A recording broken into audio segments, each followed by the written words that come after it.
तरावी की नमाज को देखो मेरे भाइयों, पहले दिन अल्लाह के नबी ने तरावी पढ़ाई तो थोड़े से साहब आए, दूसरे दिन आपने तरावी पढ़ाई तो आधी मस्जिद भर गई, तीसरे दिन आपने तरावी की नमाज पढ़ाई तो पूरी मस्जिद भर गई, चौथी रात आप नहीं आए। जब फजर की नमाज में आप आए, आपने फरमाया मैं जानबूझ करके नहीं आया।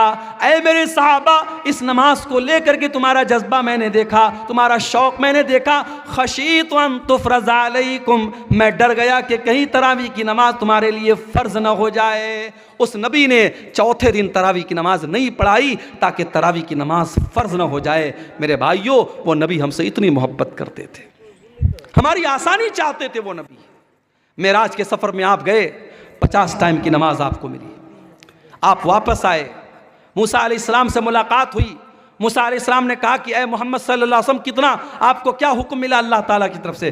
कहा कि 50 टाइम की नमाज मिली। कहा कि आपकी उम्मत नहीं पढ़ पाएगी। मैंने बनी इसराइल को आजमाया है, मैंने तजर्बा किया है, बनी इसराइल को मैंने बहुत आजमाया है, आपकी उम्मत 50 टाइम की नमाज नहीं पढ़ पाएगी, आप जाइए अपने रब से कम करवाइए। अगर अल्लाह के रसूल को खुद पढ़ना होता, 50 पढ़ने में आपको कोई दिक्कत नहीं थी, अपनी उम्मत की आसानी के लिए आप गए और 50 में 10 कम करवा के 40 लेके आए।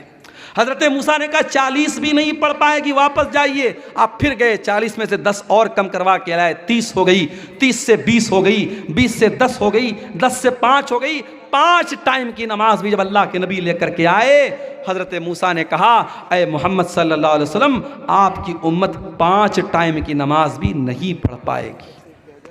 और वाकई में 5 टाइम की नमाज भी आज हम नहीं पढ़ पा रहे। बड़े कारोबारी हैं हम, बड़े बिजनेसमैन हैं, दुकान पर बैठे हुए हैं, हय्या अला सलाह की आवाज़ आ रही है, मगर हमें नमाज पढ़ने की फुर्सत नहीं है। रात को 2-2 बजे तक हमारे नौजवान मोबाइल पे लगे हुए हैं, और फजर के टाइम 5 साढ़े 5 बजे जब फजर की अजान हो रही है और मुअज्जिन कह रहा है अस्सलातु खैरुम मिनन नौम, नमाज नींद से बेहतर है। 2 बजे तक 3 बजे तक रात में जागने वाला मुसलमान फजर की नमाज में सोया हुआ है। मेरे प्यारे भाइयों, मूसा अलैहिस्सलाम को कितना बेहतरीन तजर्बा था अपनी कौम का। उन्होंने कहा आपकी उम्मत 5 टाइम की नमाज भी नहीं पढ़ पाएगी। माफ़ करना मेरे भाइयों, आपका बिजनेस और आपका कारोबार नमाज से बड़ा नहीं है। आप कारोबार भी कीजिए, आप बिजनेस भी कीजिए, लेकिन नमाज अपने टाइम पर पढ़िए। अल्लाह कुरान में कहता है रिजालुल ला तुल्हीहिम तिजारतुन वला बैउन अन ज़िक्रिल्लाहि व इक़ामिस सलाह। मेरे नेक बंदे वो हैं, मेरे मोमिन बंदे वो हैं, उनका कारोबार, उनका बिजनेस, उनकी तिजारत उनको नमाज से गाफिल नहीं करता है। वो कारोबार भी करते हैं, वो बिजनेस भी करते हैं, और नमाज का टाइम होता है तो नमाज पढ़ते हैं। यखाफून यौमन ततक़ल्लबु फ़ीहिल क़ुलूब वल अबसार, वो क़यामत के दिन से डरते हैं, वो अल्लाह के अज़ाब से डरते हैं, वो पाबंदी से नमाज पढ़ते हैं। नमाज के सिलसिले में आप कोई ढिलाई मत कीजिए मेरे भाइयों। सऊदी अरब का एक वाक़या एक आलिम ने लिखा वहाँ के कि एक मरतबा मैं फ़्लाइट में सफ़र कर रहा था और मेरे साथ एक फ़ौज का रिटायर कर्नल था जो पहले फ़ौज में काम करता था, मेरे साथ वो बैठा था। कहते मैंने फ़्लाइट में सफ़र किया, फ़्लाइट से हम लोग उतरे, एयरपोर्ट पर काफ़ी देर तक हम बैठे थे, दूसरी फ़्लाइट का इंतज़ार कर रहे थे। मैंने एक बात नोटिस की कि थोड़ी थोड़ी देर पर वो इंसान किसी को फ़ोन करता है और कहता है कि बेटा आपने नमाज़ पढ़ लिया। बार बार ज़ोहर का टाइम आया, बेटे से पूछ रहा है नमाज़ पढ़ लिया। असर का टाइम आया, बेटा पूछ रहा है नमाज़ पढ़ लिया। मैंने पूछा ये किससे आप बार बार पूछ रहे हैं? फौज का रिटायर कर्नल था सऊदी अरब का।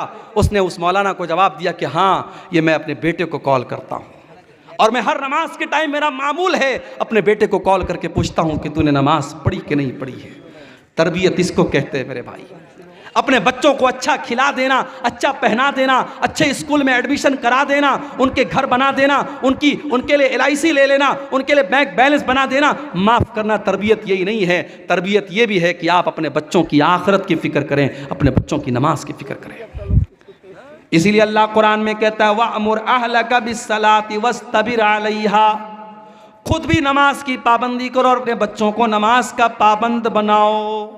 अल्लाह के नबी फरमाते हैं मुरू औलादकुम बिस्सलाति वहुम अबनाउ सबई सिनीन, जब तुम्हारे बच्चे 7 साल के हो जाएं उनको नमाज का हुक्म दो, वज़रिबूहुम अलैहा, और जब 10 साल के हो जाएं और नमाज ना पढ़े तो उनकी पिटाई करो। अच्छा, 7 साल के बच्चे को पीटने का हुक्म नहीं दिया अल्लाह के नबी ने। हमारे यहाँ 6-6 साल के बच्चे स्कूल जाते हैं, सर्दी के मौसम में 5 बजे स्कूल की वैन आती है, माँ ज़बरदस्ती, बच्चा आंख मल रहा है, उसकी नींद अभी लग रही है, माँ तैयार करती है, ड्रेस पहनाती है, स्कूल का बैग देती है, ज़बरदस्ती उसको वैन में बिठाती है। मेरे भाइयों, ये सिस्टम सही नहीं है। 7 साल तक तो चाइना में और जापान में आप देख लें, 7 साल तक के बच्चों को तो ऐसे ही खेल खेल में पढ़ाया जाता है, बच्चों को मारा नहीं जाता, बच्चों को पीटा नहीं जाता। ये सबक दिया था जनाब मोहम्मद रसूलुल्लाह सल्लल्लाहु अलैहि वसल्लम ने। 7 साल का बच्चा है, प्यार से समझाओ, मोहब्बत से समझाओ। हाँ, 10 साल का हो गया, अब उसके बिस्तर अलग कर दो। 10 साल का लड़का हो गया, 10 साल की लड़की हो गई, एक बिस्तर पे मत सुलाओ। 2 लड़के हैं, एक बिस्तर पे मत सुलाओ, बिस्तर अलग कर दो, चादर अलग कर दो, कंबल अलग कर दो। हमें बड़ी हैरत हो रही है साहब, 10 साल का लड़का हो गया तो क्या हो गया, हम बिस्तर क्यों अलग कर दें? इस्लाम वहाँ से शुरू होता है जहाँ से आपके सोचने की सरहदें ख़त्म हो जाती हैं। इस्लाम वहाँ से शुरू होता है मेरे भाई। 10 साल का लड़का जो होता है समझदार होने लगता है, उसके अंदर फिजिकल चेंजेस आने लगते हैं। 10 साल की लड़की अब धीरे धीरे बालिग हो रही है। इस्लाम ने कितना पाकीज़ा मज़हब है, 10 साल का लड़का या लड़की हो जाए, इस्लाम कहता बिस्तर अलग कर दो, ताकि अब वो जवानी की तरफ जब बढ़ें तो उनके दिल में कोई गलत ख्याल ना आए, और एक बिस्तर पे अगर सोएंगे तो उनके दिल में गलत ख्यालात पनप सकते हैं। इस्लाम ने बिस्तर को अलग करने का हुक्म दिया, और अल्लाह के नबी ने कहा 10 साल का बच्चा हो जाए और नमाज न पढ़े तो उसकी पिटाई करो। हमें वो नबी मिले हैं मेरे भाइयों, वो नबी मिले हैं जो हमसे इतनी मोहब्बत करते हैं, हमें ऐसी शरीयत दे करके गए, ऐसा दीन दे करके गए, उस दीन में कदम कदम पर हमारे लिए आसानी है मेरे भाई। अभी हमने देखा दिल्ली के अंदर जो वाकया हुआ कि सड़क पर लोग नमाज पढ़ रहे हैं और पुलिस वाले ने अपने जूते से नमाजी को मारा। हमें बड़ा गुस्सा आया, बड़ा जलाल आया, मगर हम यहाँ पर एक बात ये भी कहेंगे, ये इस्लाम की तालीम नहीं है कि आप पब्लिक प्लेस में नमाज पढ़ें।